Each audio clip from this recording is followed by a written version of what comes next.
You're broke. But you're trying to be smart about it. You see all the videos telling you to invest early for compound interest, so you put $50 into some ETF, feeling like a genius. Meanwhile, you're carrying a credit card balance from last month's takeout. That's not being smart. That's financial schizophrenia. You're trying to build a house while someone is setting fire to the foundation. The problem isn't a lack of discipline, it's a failure of basic arithmetic. Your Robinhood account might dream of an 8% average return if you're lucky. Your credit card company guarantees you're paying 24%. This isn't a complicated decision, it's a subtraction problem a fifth grader could solve. You don't get a trophy for investing while you're actively financing your own poverty. The math is screaming at you to stop. The investing first advice only works if your money isn't actively working against you somewhere else. High interest debt isn't a choice. It's a 5-alarm financial emergency. Treating it like a casual monthly bill is how you stay poor forever. Let's talk about compound interest. Everyone loves it when it works for them in the stock market. They never mention it when it's working against them. High interest debt is compound interest weaponized against you. It's a parasite attached to your wallet, and it feeds every single day. Take a $5,000 credit card balance at a standard 24% APR. If you only make the minimum payments, you're not even touching the principal. You're just paying the parasite. In 1 year, that $5,000 will cost you over $1,200 in pure interest. That's money you lit on fire for the privilege of having spent money you didn't have. Now compare that to your brilliant investing plan. To make $1,200 from your investments, you'd need to have $15,000 invested to get that same return at 8%. So you're stressing over a few $100 in gains while a $1,200 leak is sinking your entire financial lifeboat. This isn't a debate. A guaranteed 24% return by paying off your debt annihilates a hopeful 8% return in the market every single time.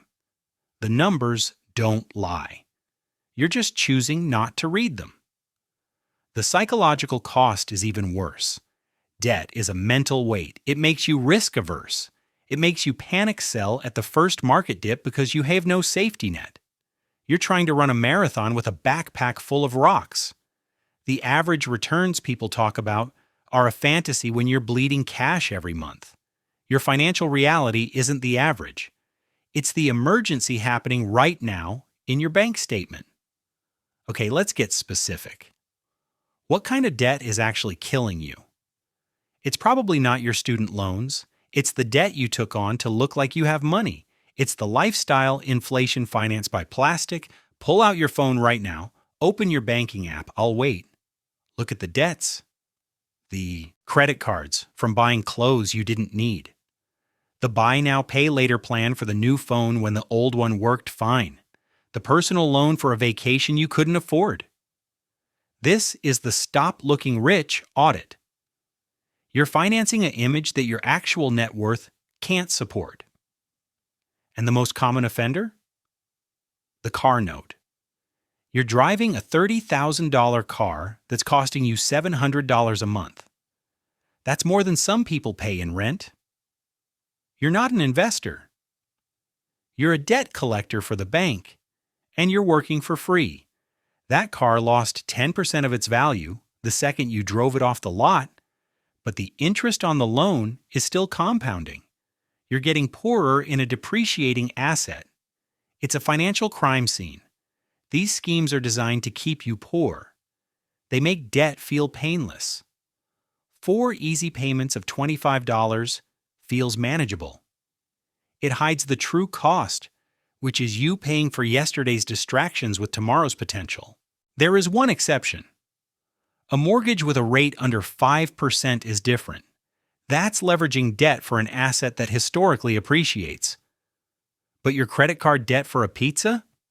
Your financed sneakers? That's not an investment. That's just stupid. Stop it. Your net worth is not your portfolio balance. Your net worth is your assets minus your liabilities.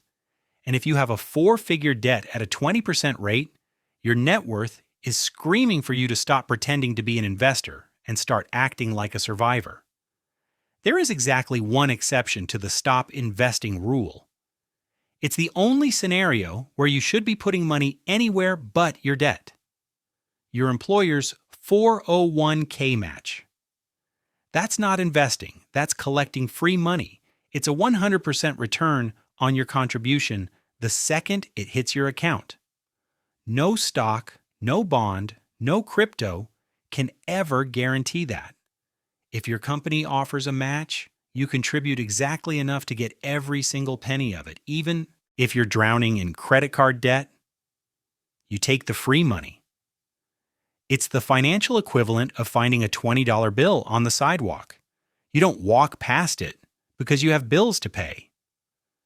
You pick it up and use it to pay the bills.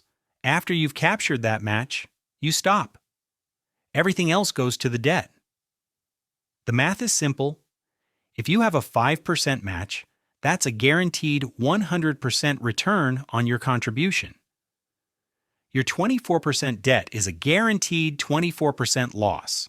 The free money wins. But once you've maxed the match, the equation flips. Throwing extra cash into a random brokerage account while you have high interest debt is like using a thimble to bail water out of a sinking ship. It's a pointless, performative act. Before you even think about stocks outside of your 401k match, you need a baseline, an emergency fund. You need at least $1,000 in a savings account you never touch. This isn't for investing. This is for when your car tire blows out or you need a last-minute flight. Without it, the next minor emergency goes straight back onto the credit card, undoing all your progress. This fund is what stops the cycle.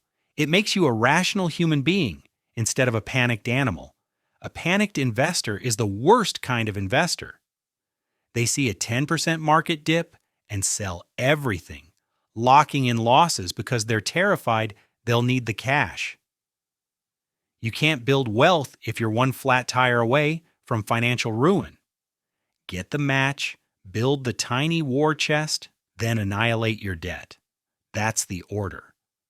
Okay, time to make this stupidly simple. Here's your 3-step checklist. Stop overcomplicating it. First, the 10% rule. If the annual percentage rate on any debt is double the long-term stock market average of about 8%, you pay it off. Full stop. Any debt over 15 to 16% is a 5-alarm fire. You don't invest, you extinguish. Second, automate your debt destruction. You set up an automatic payment that's more than the minimum. You do this the same day your paycheck hits your account. You pay yourself first, but yourself, in this case, is the future version of you that isn't getting robbed by a bank every month. You automate this before you even think about automating investments. Third, know your 3 numbers. 1, the total amount of your high interest debt. 2, the combined interest rate you're paying on it. 3, your net worth. Your portfolio balance is a vanity metric. Your net worth is the reality. If that number is negative, you have no business playing the stock market. Your only job is to get that number to 0. Your homework is this. Open a spreadsheet, list every debt with its balance and interest rate, sort it from highest APR to lowest. Your mission is to vaporize the top of that list.